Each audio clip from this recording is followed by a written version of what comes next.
freedom. We take the battle to them.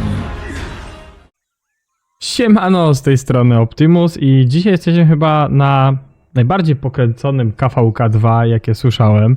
Dużo o tym pewnie mogliście słyszeć też u Flejsza na Discordzie i tam czytać, bo było o tym dość grubo. Też chyba King Shimir, czy jakoś tak, gość, który często streamuje na KVK i też gra na różnych kotach jako pilot, też tutaj nagrał odcinek na ten temat.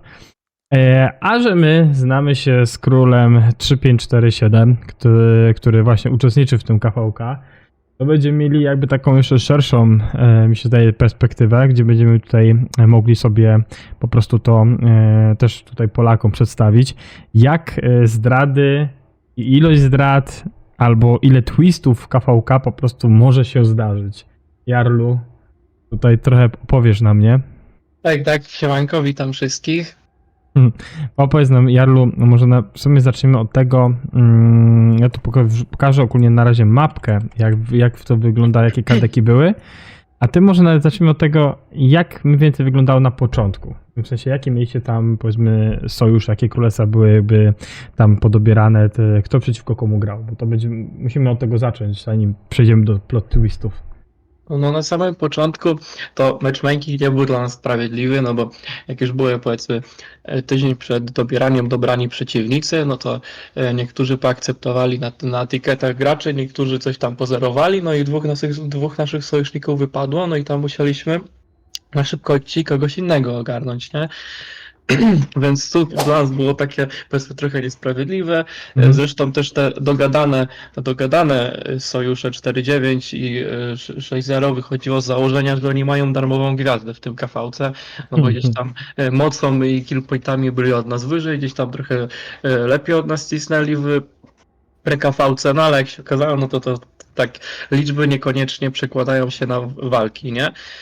No i wyszliśmy do tego KVK wyszliśmy z takim użyciem sojuszy, że po naszej stronie było, no oczywiście my 47, 50, które było gdzieś tam drugim imperium, 52, no i 55, nie? No i graliśmy przeciwko też dwóm imperium, 49, 60, no i mieli po swojej stronie jeszcze 58 i 45, nie? Okej. Czyli ogólnie tak to wyglądało w pierwszym, jakby tak powiedzieć, rzucie.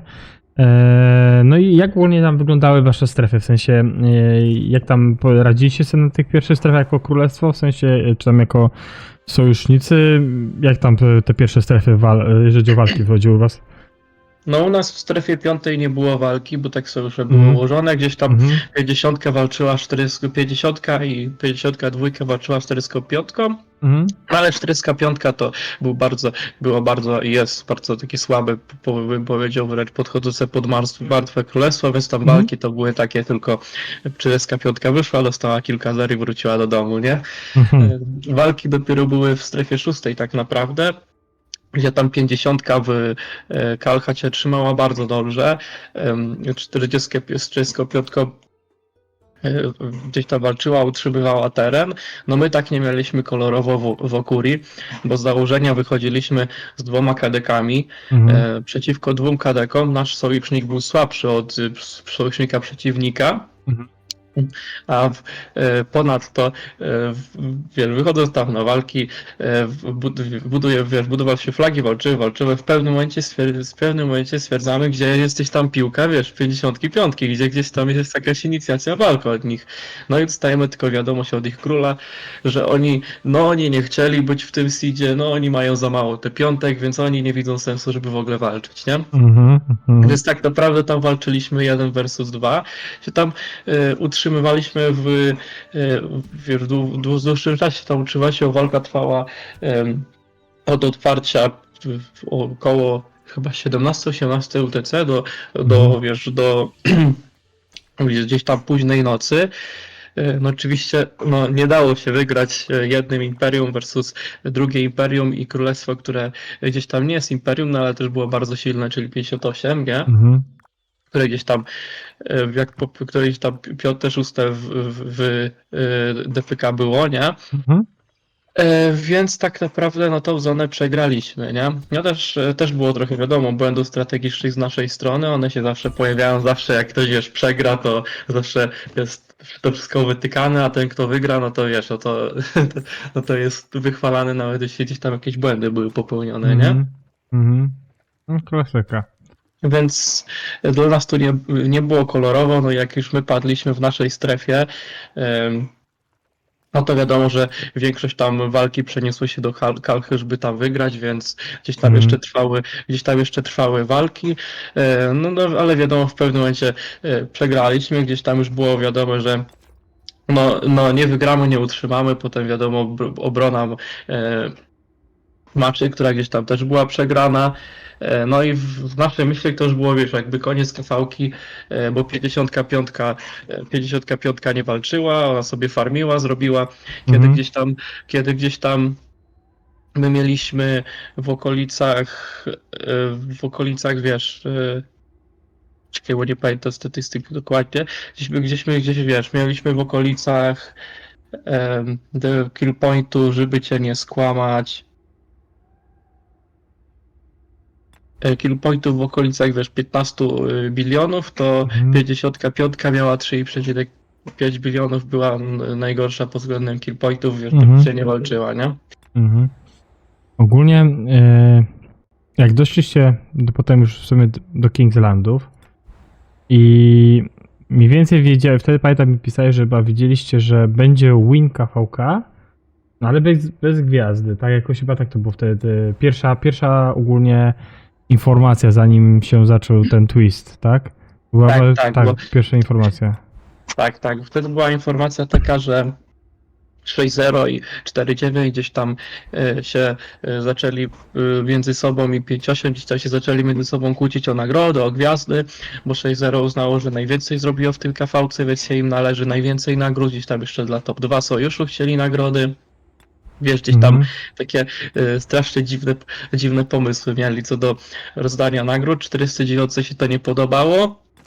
No i tam poleciał mail z 49, że oni z nami nie walczą, z 60 nie walczą, po prostu niech 60 sama walczy, że jak mają takie sprawiedliwe nagrody wyglądać. Gdzieś tam 60 uznała, że to też jest, wiesz, zdrada, nie? No i zaczęli walczyć z 60 już 49, więc my stwierdziliśmy, że wykorzystamy tą okazję, no bo i tak nie mieliśmy nic do stracenia, bo KV-ka zapowiadała się na przegraną, no więc poszliśmy wszyscy walczyć, nie? No i kiedy już gdzieś tam 60 przegrywała, my tam mieliśmy zabezpieczoną praktycznie już bramę, bo 50, nasz sojusznik miał zabezpieczoną bramę. No to pojawiła się zdrada ze strony 50, kiedy my już budowaliśmy fort gdzieś tam CF-kę blisko bramy, no to nagle staliśmy podwójne rally i tylko wiadomość, że sorry, przechodzimy na stronę 60, nie? Czyli ogólnie tak, przejdźmy może już, jak tutaj zaczęliśmy o tym mówić, przejdźmy sobie do pierwszego maila. Ten mail, który mi wysłałeś, The Wiggle, tak? Tak, naszego sojusznika. To się właśnie tyczy tej pierwszej, jakby tej zdrady, tak?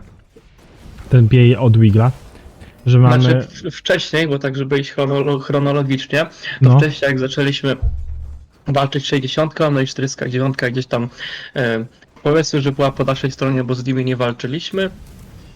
I oni z nami nie walczyli, no to pojawiła się tam zdrada 55. 55 napisała swój, wiesz, piękny mail, że tam zawiązała pokój z 60, nie będzie z nimi walczyć, że będą farmić. No i na ten moment się, wiesz, nic nie działo. No i godzinę później patrzymy, no bo oni gdzieś tam w strefie 6 się wybudowali już wcześniej, nie? Gdzieś tam wcześniej walczyli z 60, się zabunkrowali. No i gdzieś tam po godzinie od ich maila patrzymy, zaczynają palić naszego sojusznika 52, nie? Ja dostałem tylko informację o nich na Discordzie, że bo oni coś tam 52 nie lubią, no ale z nami nie będą walczyć, nie? No ale my oczywiście, jako że wiesz, zawiązujemy sojusz z kimś, to nie będziemy tak działać, że z tym walczymy, z tym nie walczymy i zostawiamy, wiesz, sojusznika, żeby gdzieś tam sam walczył. No to więc my uderzyliśmy po tej akcji w 55, więc to była gdzieś tam pierwsza zdrada, nie? Ten mail od Wigla z 3550, on mówi o Znaczy, tym... to jest, Wiggle to jest z 50, z 3550 to jest następny mail. Tak, ale to jest już ta jakby tak pierwsze zmiany po tym, jak się dogadaliście, tak? To były ta pierwsza Tak, zmiana. to co wysłał z 3550 Wiggle maila, co tutaj pokazujesz, to było w momencie, kiedy wiesz, gdzieś tam wygrywaliśmy z 60 Mhm. i 3550 wysłało nagle maila, że gdzieś tam oni wygrywają KV-kę z gwiazdą, że przychodzą na stronę, że po tam długiej rozmowie z 60 przychodzą na ich stronę, no bo oni uznali, że to jednak 49 zdradziła, więc pomogą 60, no ale jakby oni nas trochę wpędzili w tą pomoc 49, nie? I wymienili strony, kiedy się dogadali z 60 o to, że 50 dostanie gwiazdę, nie? To taki totalny twist, bo drugi mail, który tutaj mamy trochę większy, to jest od Królestwa 3555, tak? Tak, o tym co mówiłem, że oni tutaj jakby stwierdzili, że pokój, farmią, dogadali się z 60 i po godzinie zaczęli atakować naszego sojusznika, więc dla nas to było, że ten pokój to jest tylko taki, żeby nas zatrzymać na jakiś czas, nie? Więc No tutaj tak. 55 No to- zaczęliśmy atakować po tym, jak zobaczyliśmy, że atakują naszego sojusznika, nie? Tak, no to było, że no attacking any more attacks will be kicked from the alliance, multiplayer attack will be zeroed. No ogólnie mailu piszą o pokoju, a potem robią co innego, czyli totalny twist. Tak.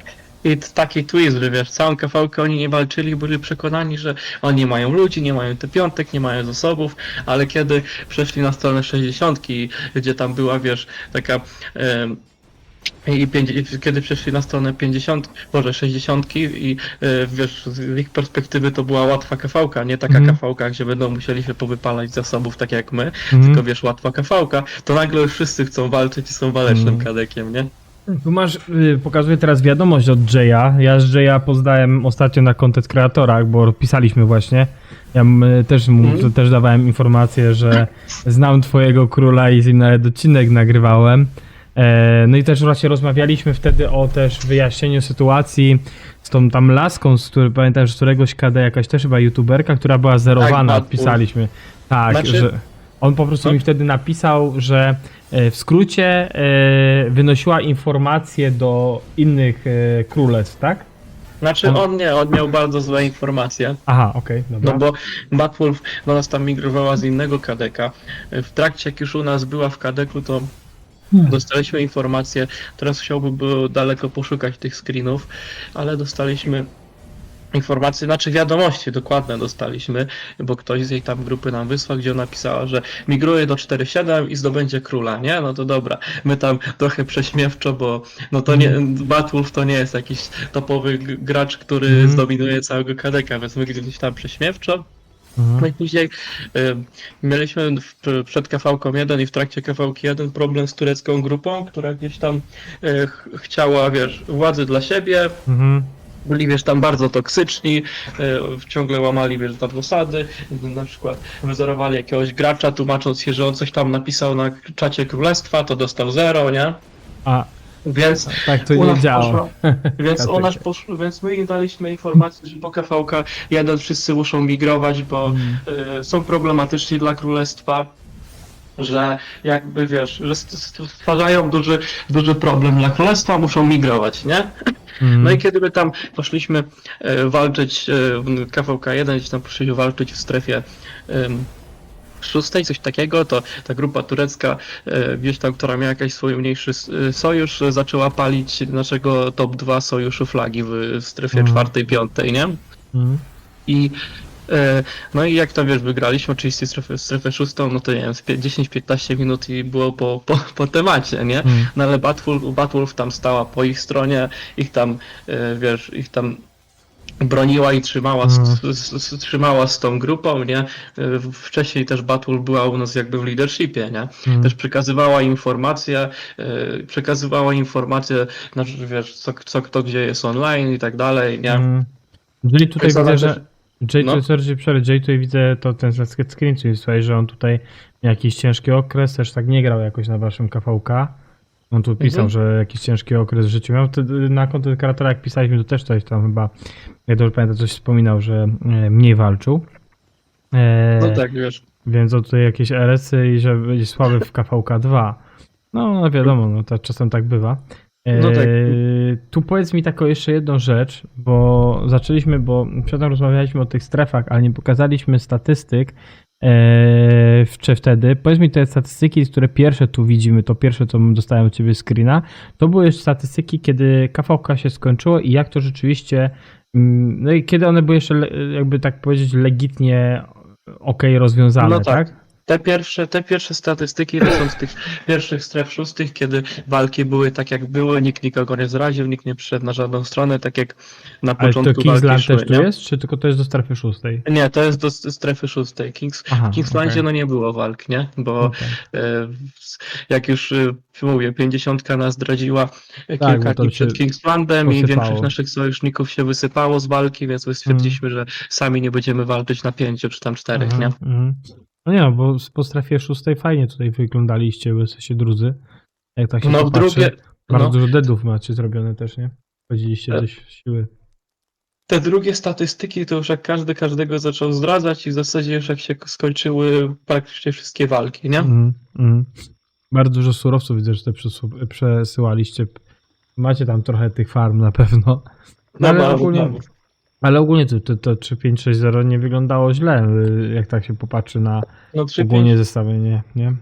No 3560 było bardzo, bardzo silniejszy od nas, bo oni mieli kodeka, który z Imperium gdzieś tam przymigrował przed migracją to z 500 milionów, z 500 milionów mocy tam do 100 chyba 20-130 milionów zredukował. Jego drugie konto też 800 milionów mocy miało. Gdzieś tam Blackstone, który gdzieś tam jest krakenem KVK1 i miał ponad 100 milionów mocy w KVK1. No i tam mieli bardzo dużo mocnych zawodników, nie? 355 KD, które tutaj jest To w nasz tym, sojusznik. to on tak wyglądają blado na tych akurat statystykach. No 3-5-0 to 3-5-5-5. jest drugie imperium, znaczy trzecie imperium, 4-9 to jest czwarte imperium, nie? A 355 to było takie zwykłe KD bez Imperium, nie? Nie, Oj. 5-0 to w sensie Nie, to jak 555. masz... No, 3 piątki. 5-5 to nie, to 5-5, zwykłe no. KD. Ale widziałem, tak mówię, czytałem maila o pokoju, a potem atakowali takie słabe KD.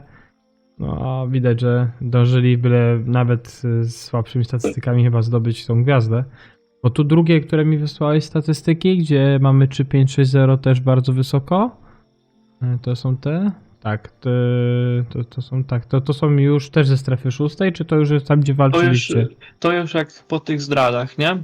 Aha, okej. No i tam już my tak się domyślaliśmy, że jak byliśmy dogadani z 50 i 49, że ten kto zrobi największe DPK, wiesz, dostanie gwiazdę. My tam wciąż byliśmy bardzo do przodu od 50, a tym i od 49, to myślę, że im 50 się zaświeciła zielona lampka, znaczy się czerwona lampka, że oni nie mają szansy na tą gwiazdkę, więc łatwiej im będzie przejść do 60, bo tam dostaną za darmo gwiazdę bez znaczenia, którzy będą w DPK, nie? No ale jak tyle mieliście już tych zdrad, to nie lepiej było wam przejść do 3560 i z nimi skończyć to całkowicie? Znaczy W pewnym 3-5 momencie? Jak te zdrady już będziecie mieli tych twistów? Znaczy 3-5-6-0 to w ogóle wychodziło z założenia, że oni na tej KV-ce to nas zniszczą, że wiesz, zdominują i tak dalej, nie? Bo tam było bardzo, bardzo duża, bardzo, wiesz, tam bardzo mocno nas nie lubili od początku KVK2, nie? Założenia i to tylko założenie takiego, że my zrobiliśmy lepsze statystyki w KVK1 i tak dalej i im zepsuliśmy to, że oni chcą być w przyszłości Imperium i oni chcą KVK1, 2 czy 4 zrobić najlepsze staty ze wszystkich królestw, które będą gdzieś tam grały w ich okresie, nie? I stwierdzili, że 4-7 na początku zapowiadało się silniejsze, to trzeba ich zniszczyć, bo ich ego, nie? A my to też przerabialiśmy z 9.2 i 8.8, jak jeszcze grałem na 3.0.90. Okej, to drugi mail, kolejny screen, to tu mamy informację o to jest jakby jakaś ankieta, nie? Before immigration? To jest to, co Jax, czyli mój drugi, znaczy nasz drugi król, wiesz, jednym jest Tevian, drugim jest Jax. Rozpisaliśmy, dlaczego tam, to było powód, taki główny powód, dlaczego Jay dostał 0, nie?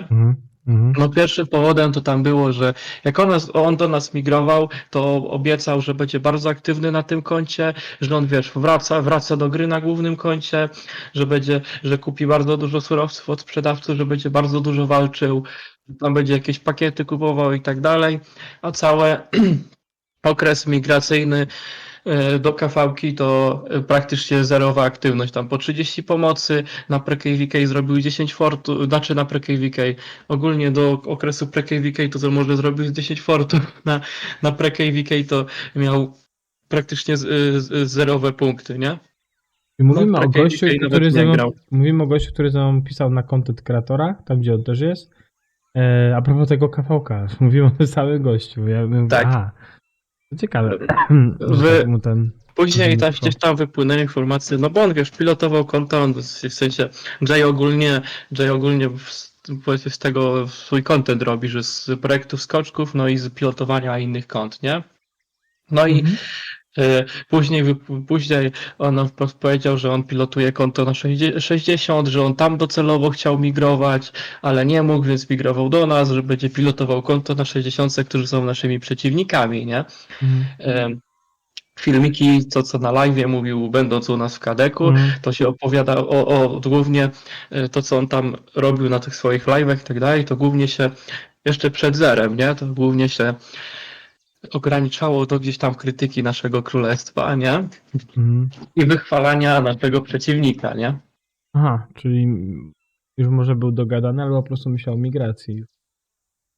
Może też Bo tak. on migrował do nas, bo do 60 nie mógł migrować, nie? Bo już tam Nie było Oni miejsca. oni wykorzystali wszystkie, wiesz, cross season wcześniej już mieli dogadane, więc stwierdzili, że mu nie dadzą miejsca, na ticketa jest zbyt słaby, nie? Mhm, no tak. Nie no, ogólnie to zrozumiałe. Czyli Jay, Tak, więc- czyli Jay jednak nie podołał. W ogóle to czyli mamy dwie dramy dwóch youtuberów w tym momencie, bo ta laska, Jay Tak. w jednym KVK, dwie dramaturgie, bo tak, ta laska została wyzerowana, tak? Znaczy ona nie została wyzerowana. Nie, ona w miała być PvK wyzerowana, ale nie Tak. zdążyła się uratować. On miała być wyzerowana, bo wiem, że coś tam było, że miała być, bo była też jakaś drama na grupie na Facebooku. Znaczy ona była powiedziane, że ma migrować, jak jej zejdzie tarcza albo coś takiego, to nikt nie gwarantuje, że nie dostanie zera, bo jej po prostu bardzo dużo naszych graczy żywiło bardzo dużą niechęć do niej, więc ja powiedziałem, że ja nikogo nie zatrzymam, jeśli będzie chciał, więc ona po prostu przesiedziała na tarczy i migrowała, nie? No i potem drama z Jayem, który jak twierdził miał problemy w No tak. życiu, nie mógł grać. No ale w międzyczasie wiesz- jakby grał, to miał pretensję o to, że 3.5.6.0 gra lepiej niż 3.5.4.7 albo pewnie miał pretensję do jakiegoś zarządzania. Coś takiego to było? Tak? Tak mówię, tak. że to... Aha, okej. Tam No to ciekawie. czas na pilotowanie przeciwko nam konta to miał, ale żeby grać na kadeku, na której migrował swoim kontem, no to już nie miał czasu. No to jest bardzo porąbane, ale to też przypomina, wiesz, to sytuację z Królestwa 1 czy 6.5, które grało bardzo teraz wymagające KVK z 2.3.7.7 i ich gracze byli zmęczeni granie swoimi mainami, ponieważ parę tygodni wcześniej grali 25 albo 30 kontami ruskich graczy, którzy grali przeciwko mnie i mojemu królestwowi w Kingslandzie. Oni po prostu pilotowali. I potem po tych tam maratonach, takich parodniowych walk, oni nie mieli potem chyba albo Znaczy, no- sił, albo chęci do gry w swoim KD, gdzie mieli, wiesz, tydzień później mieli, czy tam 2 tygodnie mieli później walki w Kingslandzie z 2.3.7.7. I to KVK wyglądało tragicznie, a każdy myślał, że będzie naprawdę, że 1.3.6.5 wiesz, podoła 2.3.7.7, a to wyglądało tragicznie, a gracze po prostu byli, no prawdopodobnie tak jak tam twierdzą R4, byli wyrąbani, a tu mamy, gdzie jeden gracz jest jeszcze streamerem, content kreatorem, gra na swoim królestwie, a pilotuje na przeciwnym. To jest dla mnie już porąbane, nie? Dlatego ja się nie dziwię, że on dostał 0. To jest już dziwne, nie? Jarl. No tak, ja ci gdzieś tam wysłałem jeszcze screena, że gdzieś tam trochę Wiggle Jay co pisał. nieuważnie pisał, nieuważnie na live też trochę pokazał, że sobie wypisuje z królem 60, nie? Czyli mi wysłałeś screena z 3550, gdzie Wiggle pisze a propos... Tak, Ale w sensie teraz ci zdrad- wysłałem screena. A, tak? Okej, dobra. Tak. No i Hynd to generalnie to jest król 60, więc to Aha, też ciekawie. aha. No wiesz, dla nas to też z jednej strony, jak on się usprawiedliwiał, że on nie ma surowców, żeby tu walczyć, coś tego typu usprawiedliwienia, to też dla nas nie było jakieś usprawiedliwienia, no bo na przygotowanie na kawałkę było ponad 3 tygodnie, no to wystarczający czas, żeby ktoś zebrał surowce na zrobienie swojego DPK, to nigdy nie jest usprawiedliwieniem, no chyba, żeby faktycznie ktoś migrował tydzień przed, wiesz, nie miał czasu, no to jeszcze jakoś można usprawiedliwić, nie? To Wiggle pisał a propos 3549 zdrady czy 560. Tak. Tu głównie chodziło o tą pierwszą sytuację, czy jakąś drugą już przy tych zdradach? Znaczy, to co 350, co to 3550 zdradziło nas dla Gwiazdy. nie? No. Że on zobaczył daty, że to jednak 4.9 zdradziło i że ta 3.560 i pomoże 3.560, bo jego, wiesz, jedynym mu tutaj obroną, usprawiedliwieniem było to, że jednak on ma dowody, że to 4.9 zdradziło, więc on pomoże 60, bo ona taka biedna została zdradzona, no ale jak on zdradzi swoich sojuszników, to on już nie jest zły, bo on pomaga, wiesz, pokrzywdzonym, nie? No, to jest taki kręcone się koło, jakby tak powiedzieć. Tutaj Nie no, ogólnie to wyglądało słabo, nie?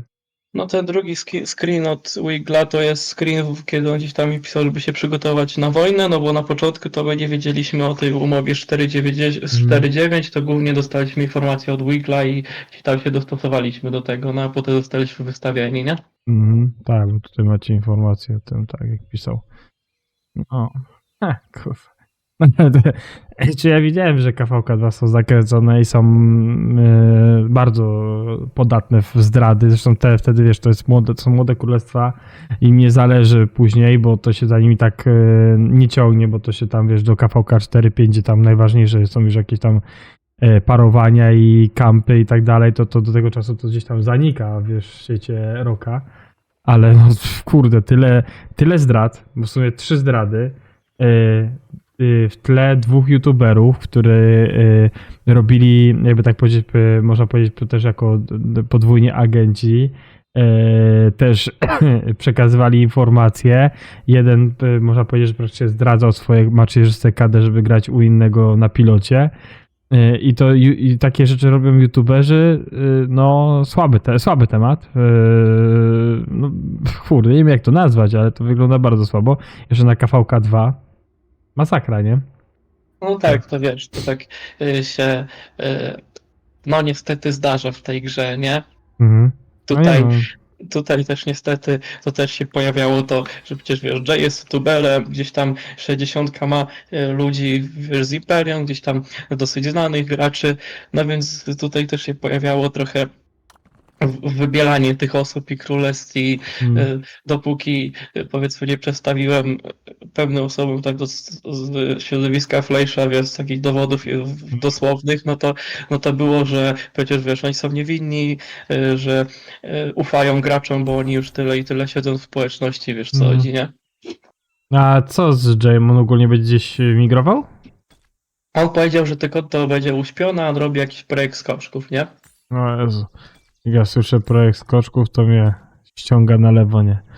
Ja już mam dość projektu skoczków, chociaż teraz jakby tak powiedzieć, to wypadałoby coś zobaczyć i popatrzeć w ogóle jak to tam wygląda w środku, nie? W sensie od początku, bo to nowi gracze no chyba będą potrzebować takiego przejrzenia, jak się zaczynają ogólnie na początku gry, bo to co ja nagrywałem ponad rok temu.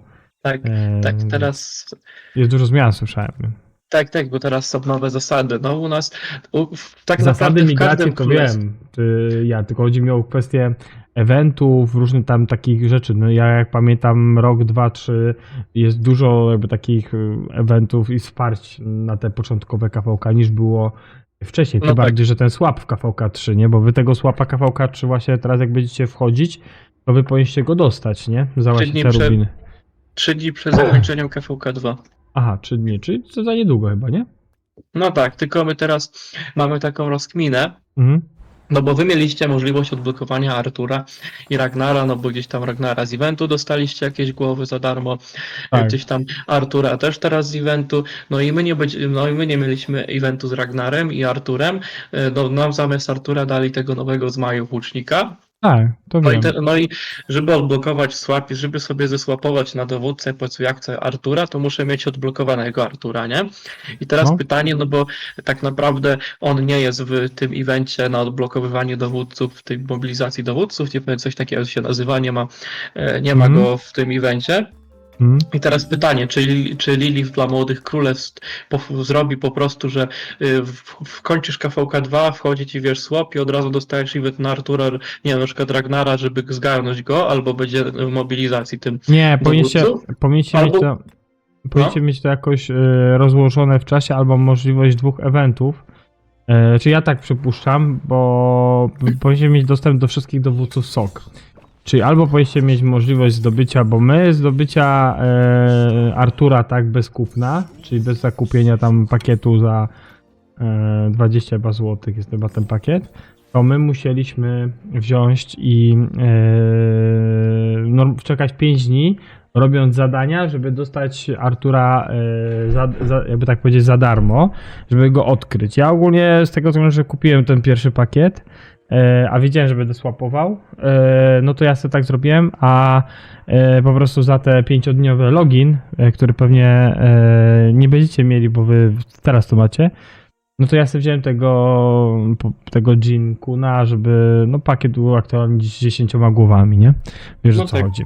Teraz- A teraz w tym momencie, jak będziecie w swapy, to powinniście mieć 2 opcje do wyboru. I też powinniście dostać, może nie informacje, ale powinniście dostać jakieś adnotacje albo coś po prostu takiego, gdzie możecie sobie zobaczyć, nie? Zobaczyć lub też kupić albo Ragnara, albo Artura. To na bank zostanie jakoś inaczej rozwiązane niż na KDK-ach sokowych lub też w tych KDK-ach wcześniejszych KVK 3. Ale z tego co wiem, każdy gracz, który wchodzi przed KVK 3 powinien mieć dostęp do wszystkich dowódców SOKO, którzy do tego czasu wychodzą, żeby No tak, móc bo wykonać swapa.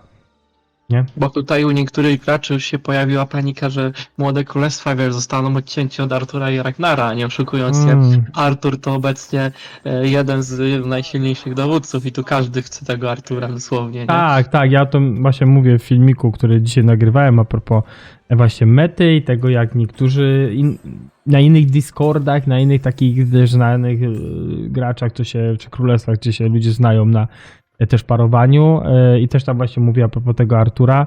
To też jest z tym Arturem taki temat, że w tym momencie to schło, ale pytanie, jak wyjdzie nowy dowódca rally, czy on nie będzie fajnie zgrywany z combo i pod formację delty, żeby po prostu Artur i Subotai grali razem, bo jest taka możliwość, że to może wypalić. A jak nie, no to będziemy czekać do kolejnego nowego kompa kawalerii. No ale faktem, no na tą chwilę to chło, jak mi ludzie nieraz piszą. Ja dlatego nie nagrywałem odcinka na temat swapów i jak robić swapy, albo jak najlepiej zrobić, jak najlepiej wyciągać, z prostego względu. To jest, żeby zyskać na czymś, albo żeby coś ten, to musisz jakoś te uniwersalne głowy tam użyć, żeby mieć tych, powiedzmy, mniej ticketów do swapa. Mówię o tym już drugim swapie, bo pierwszy będzie za rubiny, ale drugi będzie za pieniądze. Więc ja już o tym, jak niektórzy nagrywali, jak to zrobić najlepiej i tak dalej, ja o tym nie robiłem, bo uważałem, że wykorzystanie tam gdzieś tam tych złotych głów specjalnie, żeby obniżyć te tickety, no to troszeczkę, wiesz dobrze, że uniwersalne głowy się w jakiś sposób tam szanuje, niż żeby tylko, nie wiem, tam No tak, jednego dowódcę wiesz. słabszego zboostować, czy tam i tego Ragnara, albo nie wiem, Artura podwyższyć, żeby było tam o jeden pakiet mniej. No to nie, no ja już przeżałuję te parę złotych, ale głowy zostawiam na to, co bym chciał po prostu rzeczywiście zrobić, nie? No zwłaszcza dla tych No. młodych kont, to te złote głowy to są na wagę złota, nie? Tak, dokładnie. Więc oni tutaj no, te głowy bardzo potrzebują zresztą. no. Tak jak ja co zaobserwowałem po KVK2, że jak ludzie usłyszeli o tym swapie, to dowódców, którzy gdzieś tam grali słabnie, jakiegoś Saladyna, nawet KVK1 dowódcę, czy Isangie, kogokolwiek, Mhm. gdzie tam planowali bez ekspertyzy grać w KVK2, usłyszeli, że będzie dało się go zesłapować, to ładowali full złote głowy, Mhm. żeby zrobić ekspertyzę, żeby i lepiej walczyć w KVC, Mhm. a potem to odzyskać, więc to tak No, też po nie to, jest, że po to, ludzie po to mają właśnie dużo złotych zostało, głów. po to zostało to wymyślone, ponieważ dużo graczy wcześniej robiło tak, że chowało złote głowy, starało się grać na epickich dowódcach, no chyba, że to był spender, wiadomo, to sobie wsadził wszędzie, No tak.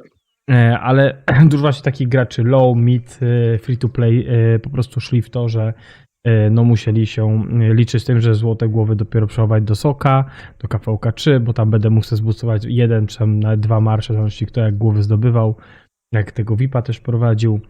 Tak.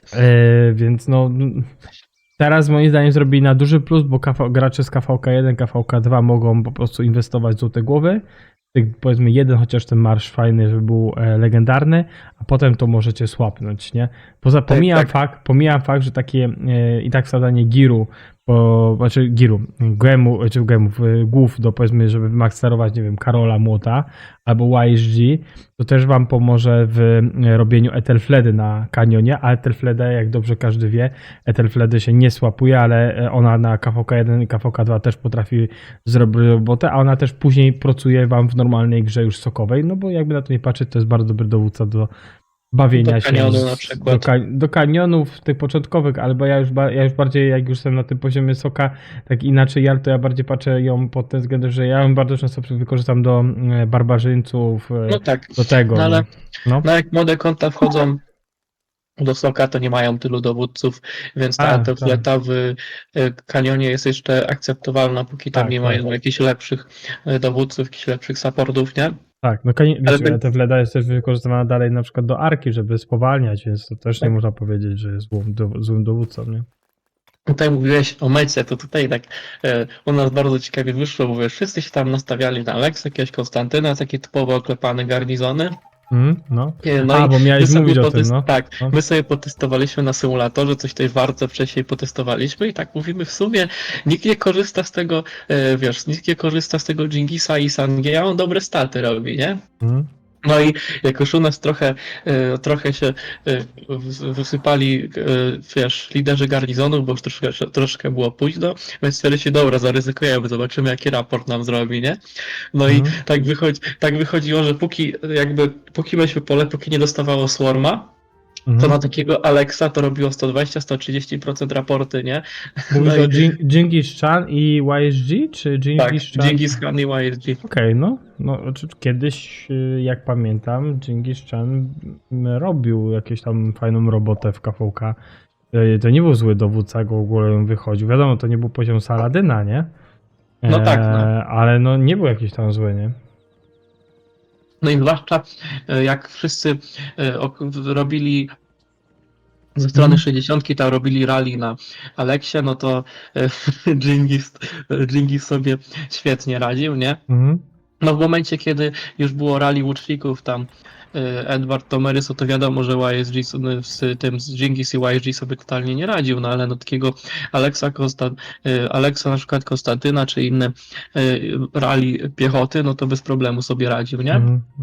I nawet gracze z 60 nas wyzywali, w sensie pisali do naszych liderów garnizonów, dlaczego stawiamy tak głupi garnizon i jeszcze sobie radzimy tym garnizonem, że muszą to przetestować. A, to dobrze, bo fajnie, bo się czegoś też uczycie.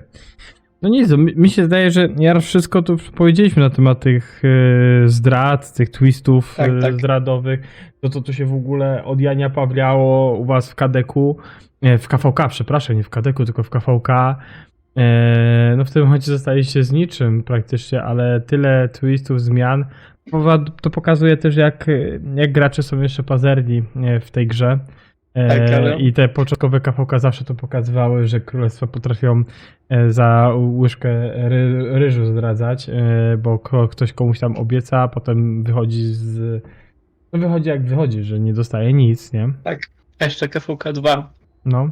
jest tak stworzona, że każdy każdego może zradzić. Tutaj nie macie koalicji, tak. Tutaj sojusze mogą się zmienić po godzinie. Tak, to prawda. Tutaj jeśli jesteście stroną, która gdzieś tam może przegrywać, to można się spodziewać w KVK2 gdzieś tam zdrady, to się zawsze pojawia. Więc czy zostaliśmy tak naprawdę z niczym? No, względem nagród to wiadomo, że, że no, nie jest super, ale Mm. to, co udowodniliśmy, że to, co udowodniliśmy w walkach, to udowodniliśmy, też się sprawdziliśmy.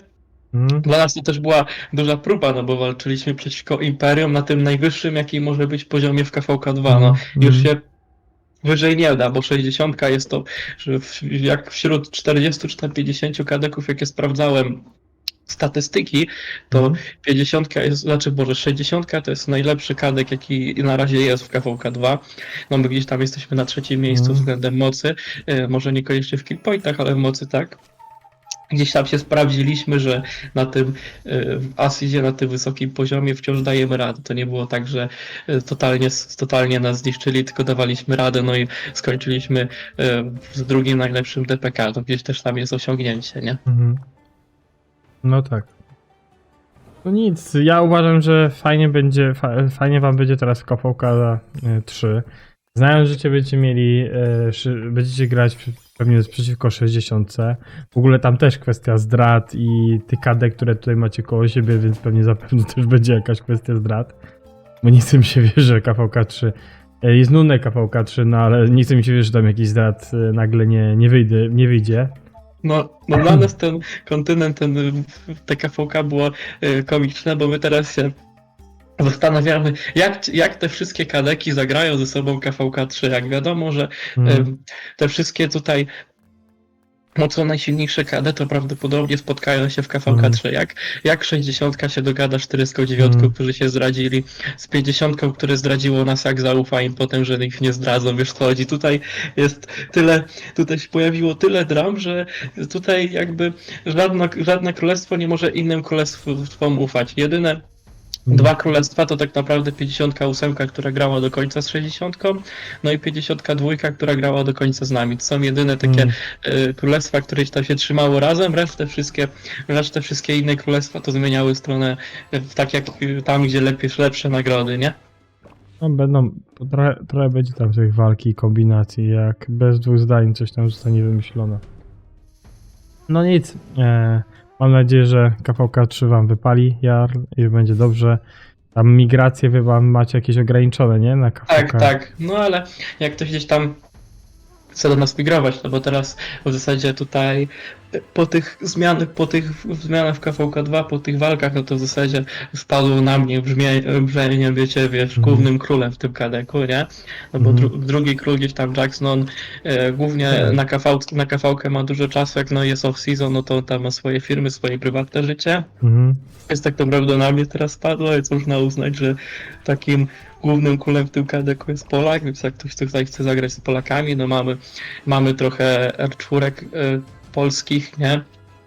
Więc tutaj może być dla graczy miło. Co do migracji do nas, jeśli ktoś chce migrować, jest w KVK 3.